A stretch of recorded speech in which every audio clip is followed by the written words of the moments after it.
Olá, meus queridos, tudo bem? Vamos então falar de alguns processos eletrolíticos e industriais, né? Começando aqui pela produção do alumínio. O que nós temos aqui? Nós temos, que num tanque nós colocamos uma mistura de criolita e alumina.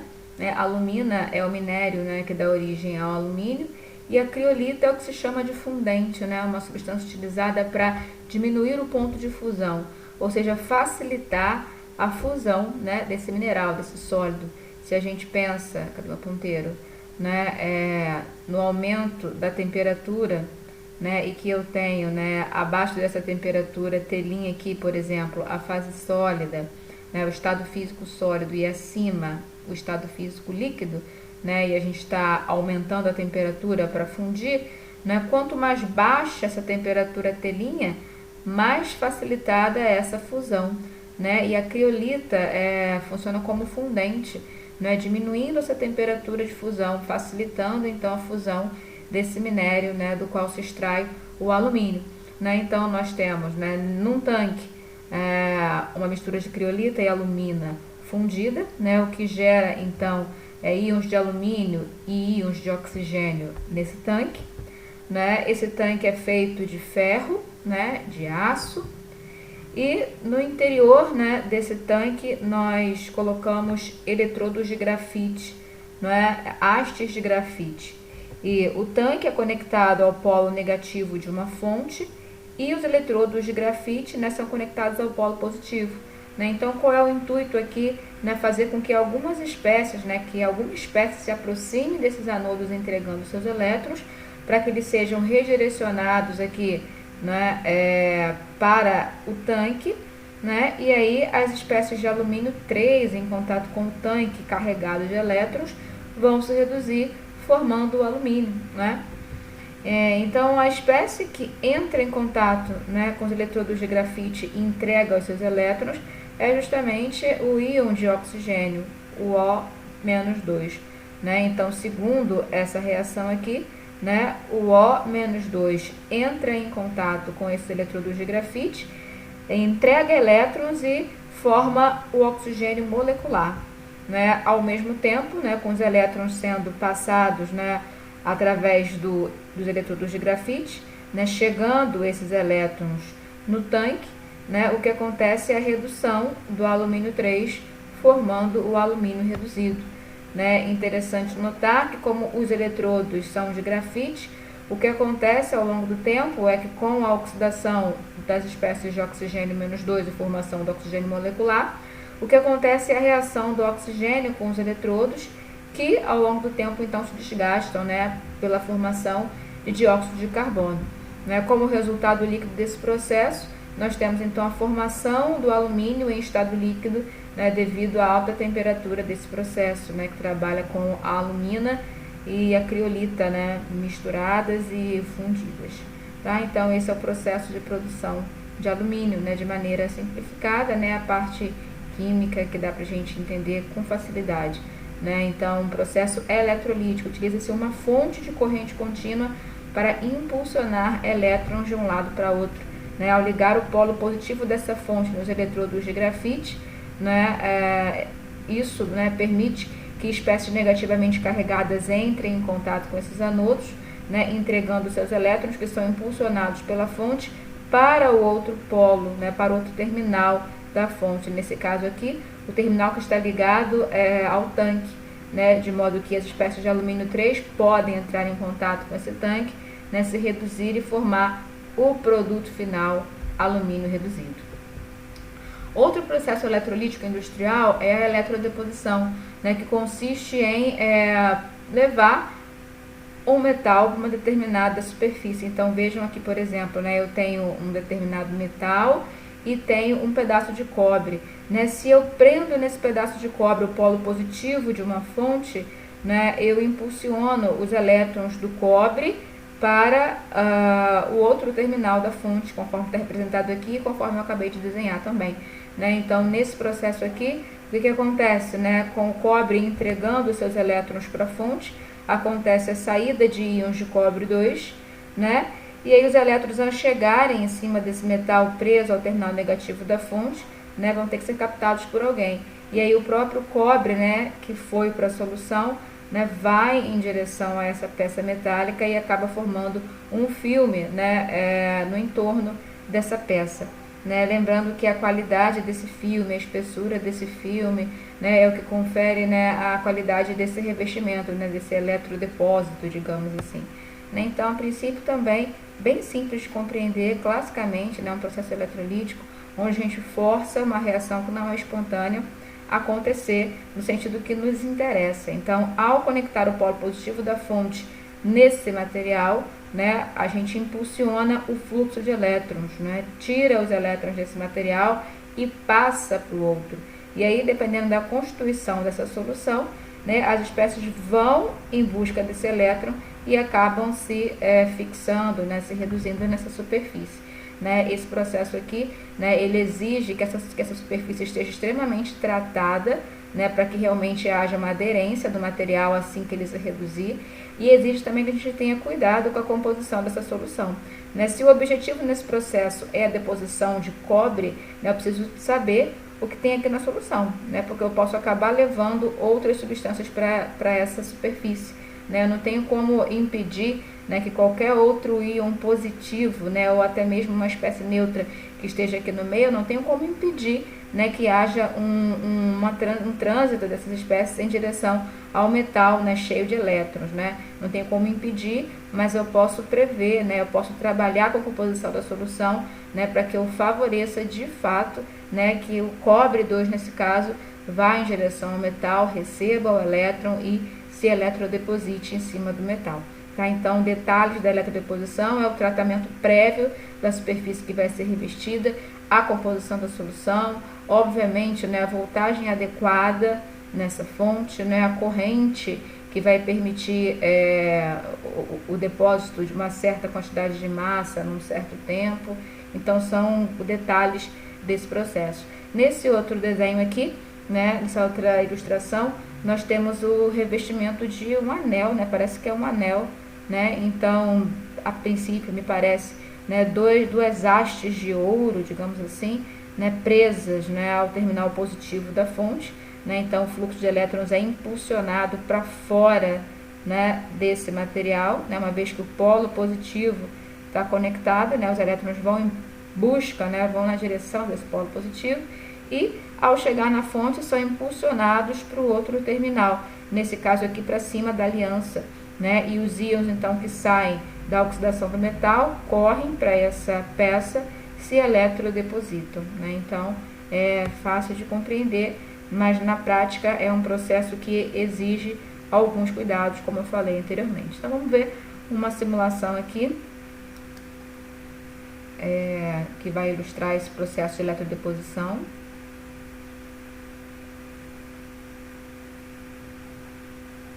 Se eu não me engano, eletrodeposição da prata, da prata sobre um garfo, né? Então, prateamento de um garfo. Né? Veja uma solução de nitrato de prata, já rica em íons de prata, e um pedaço de prata conectado ao terminal positivo de uma fonte. Né? Isso impulsiona o fluxo de elétrons para esse terminal positivo, né? O que é acompanhado então de uma saída de íons de prata.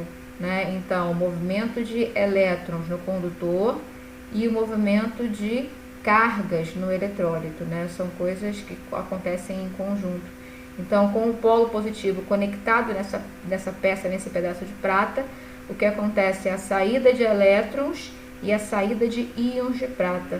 Né? Quando os elétrons chegam em cima desse garfo, né? Dependendo da composição dessa solução, nesse caso aqui uma solução de AgNO3, então tem água, né, e muita prata a mais, né? Então o que acontece é que a água vai em direção ao garfo, mas os íons de prata a mais, né, tem preferência, uma vez que são positivamente carregados, né? Mas os dois processos podem acontecer na superfície, né? A gente trabalha com uma voltagem adequada e uma composição adequada para privilegiar uma certa reação, mas não tem como excluir, né? Não posso dizer que somente a prata recebe os elétrons aqui.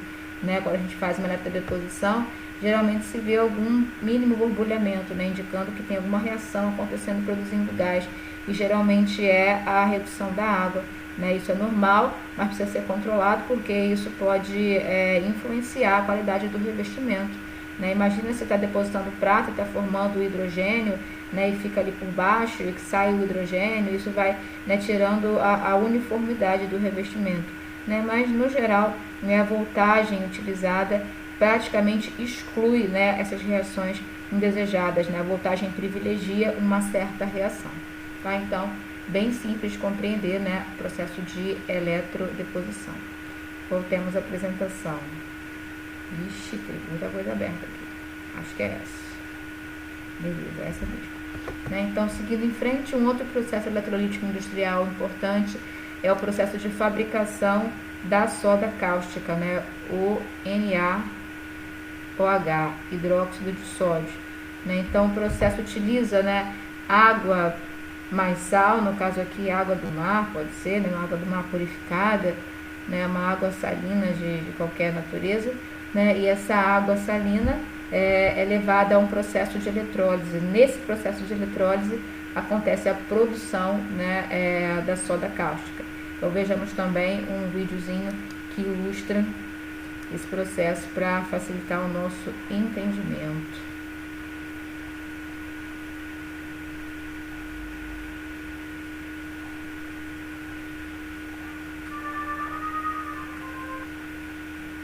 Então, olha só, né, aqui nós temos a eletrólise de uma solução concentrada de NaCl, né, o título, né? Então a fonte foi desligada e agora é suficiente para o de sódio adicionado para fazer uma solução concentrada, né? Então imagine, né, inicialmente tinha um tanque com água, um pouquinho só de NaCl, agora bastante NaCl. Aqui na animação está, né, mostrando os íons de sódio, os íons cloreto, as moléculas de água, né? A fonte foi, o circuito foi fechado, né? A fonte então está atuando no sistema e olha o que está acontecendo, né? O terminal, né? Esses eletrodos são inertes, né? A princípio pela animação aqui parecem ser 2 pedaços de platina, de titânio, né? Enfim, acabam sendo somente dispersores de elétrons, né? Os eletrodos não vão, né, se consumir, né, na geração desses elétrons. O que acontece é que as espécies vão se aproximar e entregar os elétrons, como acabou de acontecer, né? E não deu tempo de eu mostrar porque eu estava falando, né? Mas eu vou voltar aqui para a gente poder ver.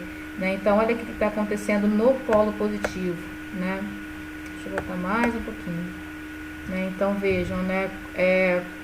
Ao ligar, né, o polo positivo aqui, né, isso faz com que espécies negativamente carregadas se aproximem. Olha aqui o que está acontecendo, ó, o cloreto se aproximou, né, entregou os elétrons e aí o cloreto, né, virou átomos de cloro, cloro ligou com cloro, formou a molécula de cloro.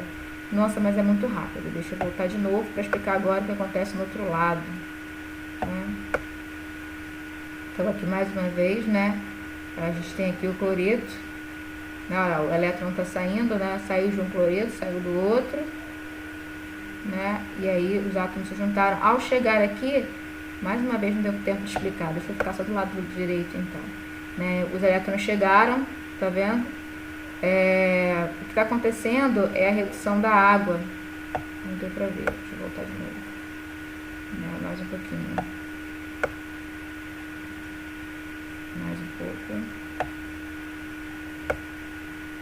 Então aqui, ó, polo negativo, ó, sódio mais se aproximando, olha lá, ó, elétron chegando na água, né, reduziu, formou hidroxila em um átomo de hidrogênio, segundo a animação aqui, o processo está bem detalhado, dividido, né, olha, mais um elétron chegou na água, né, formou hidroxila, formou íons, átomos de hidrogênio, que se juntaram e formaram a molécula de hidrogênio.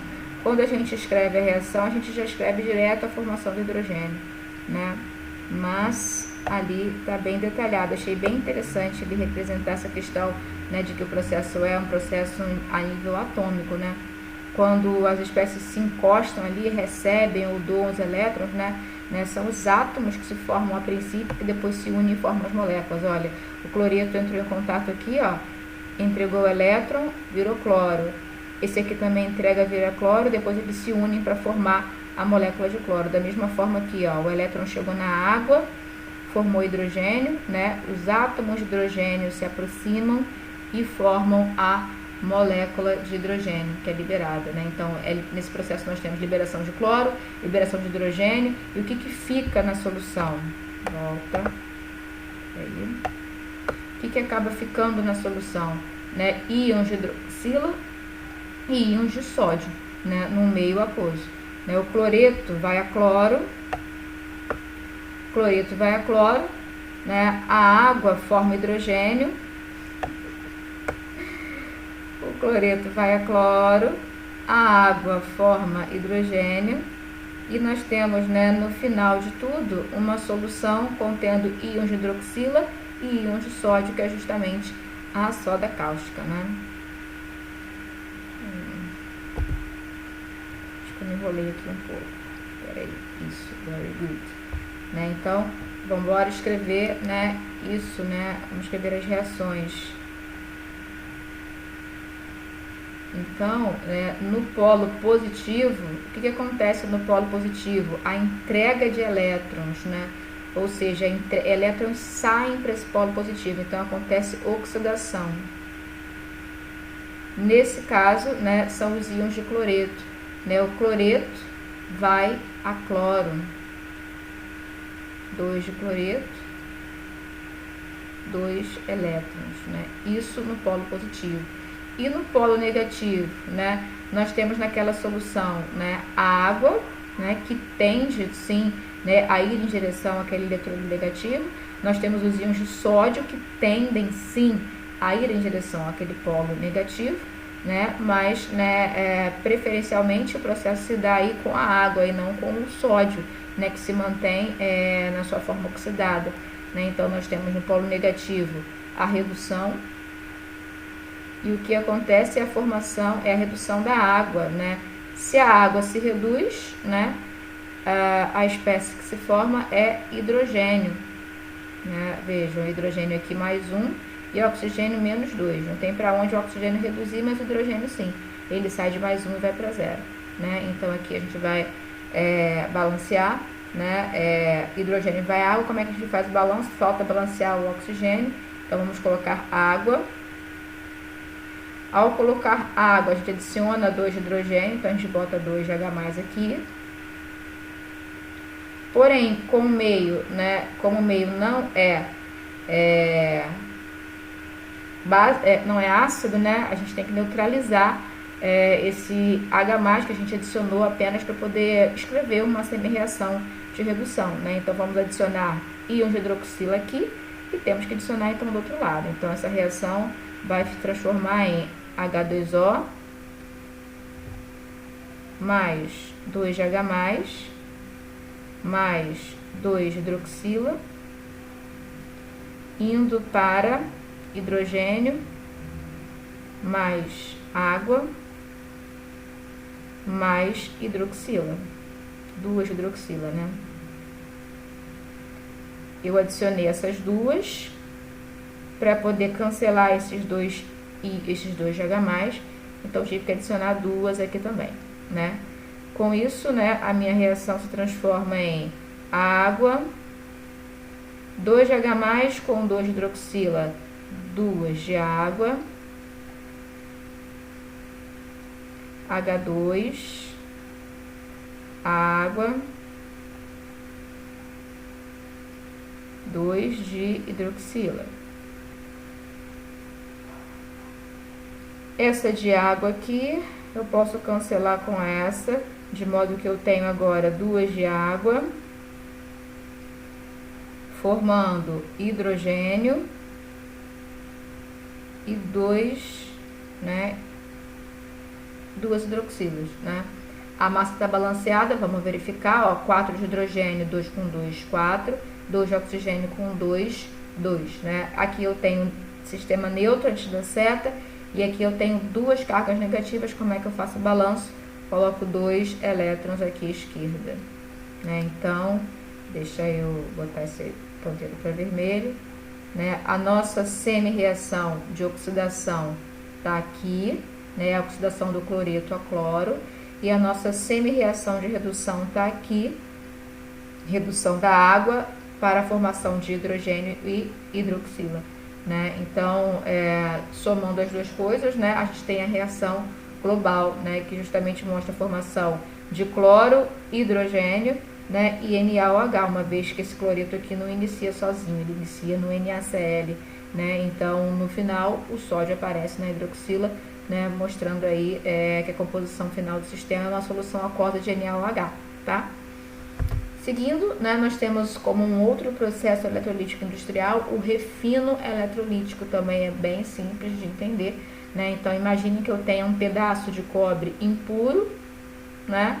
Eu quero tirar essas impurezas, né? Como é que eu faço isso, né? Eu pego, né, o que é cobre nessa massa impura e levo para uma massa pura, né? Então essa é uma opção, né? Imaginem que eu coloque esse cobre impuro preso a um terminal positivo. O que vai acontecer? Né, os elétrons vão ser forçados, né, a ir nessa direção.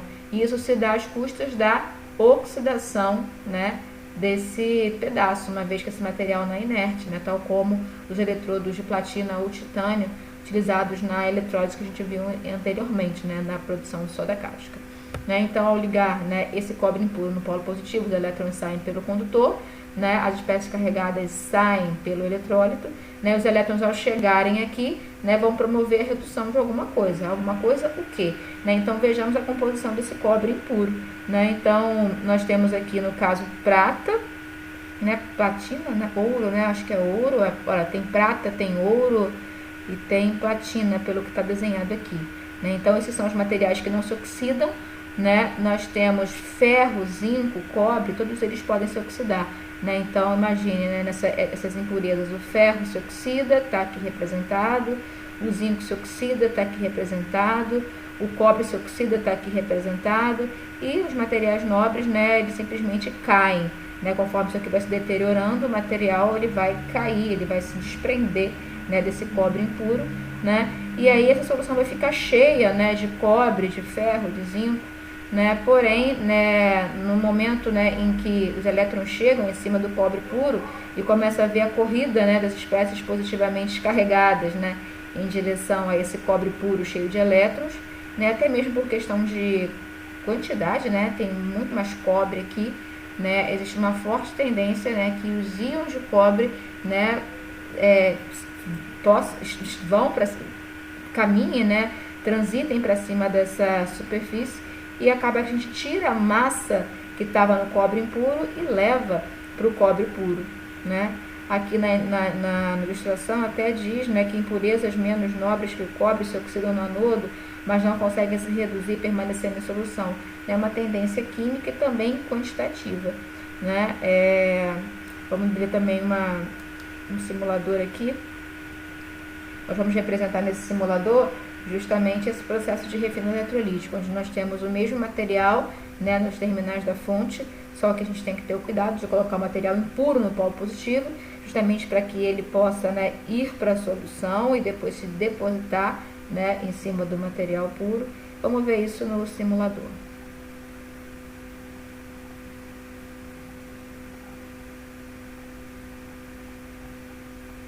Então aqui nós temos, ó, escolha um metal, né, nós estamos no polo positivo, vou colocar cobre.